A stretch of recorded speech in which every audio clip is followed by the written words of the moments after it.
திருப்பலி முன்னுரை. இயேசுவின் உண்மைச் சீடர்களாக வாழ்ந்திட இன்றைய திருப்பலி வழி இறைவன் நம்மை அழைக்கின்றார்.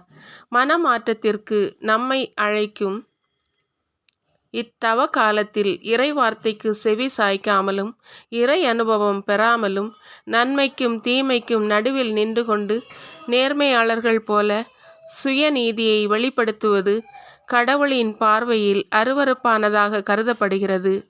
இயேசு வழியாகவே மீட்பும் வாழ்வும் வருகிறது என்பதை ஏற்றுக்கொள்ள மறுக்கும் மக்களினம் தீமையை பூமியில் விதைக்கும் அடையாளமாக திகழ்கின்றார்கள்.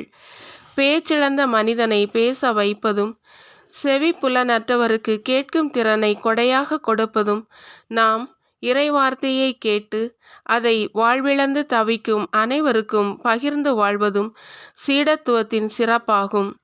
இயேசுவின் உண்மைச் சீடர்களாக உலகிற்கு நற்செய்தியாக வாழ்ந்திடும் வரம் வேண்டி இன்றைய திருப்பலியில் இணைந்து ஜெபிப்போம்.